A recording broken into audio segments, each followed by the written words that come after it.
মুখ্যমন্ত্রী নির্বাচনে আসার প্রাক্কালে চিরাঙের নিশিমা পরিষদীয় কেন্দ্রে নির্বাচনী হিংসার ঘটনা। বিপিএফ এর 3টি গাড়ি ভাঙচুর, দুজনের ওপর হামলার অভিযোগ, একজনের অবস্থা আশঙ্কাজনক।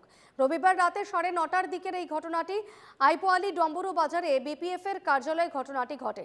ইউপিপিএল এর ছেলেরা বাইক নিয়ে এসে হামলা চালানোর অভিযোগ।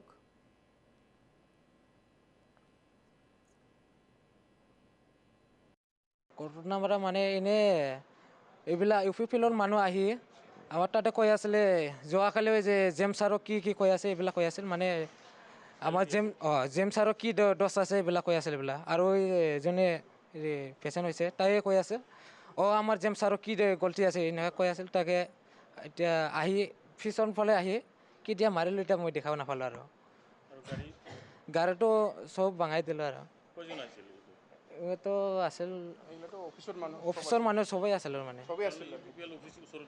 তাতে ওচৰ হয়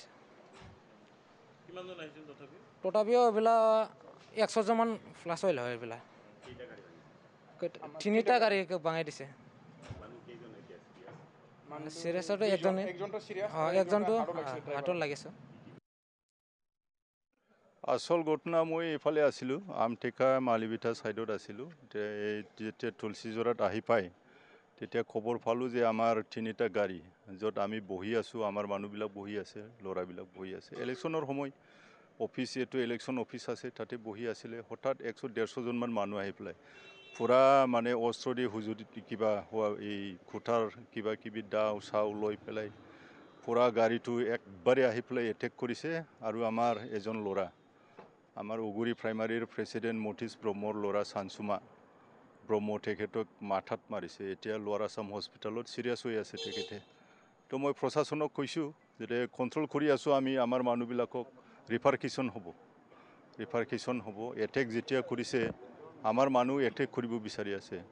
তো এনেকুৱা লাই দিলেতো বহুত গণ্ডগোল হৈ যাব। সেইটো কাৰণে আমি আগৰ পৰা প্ৰশাসনক কৈ আছোঁ যে বস্তুটো আমাৰ ফালৰ পৰা গণ্ডগোল একো নহয়, আমাক চিন্তা কৰিব নালাগে যে সিহঁতৰ পৰা কিবা এটা হ'ব।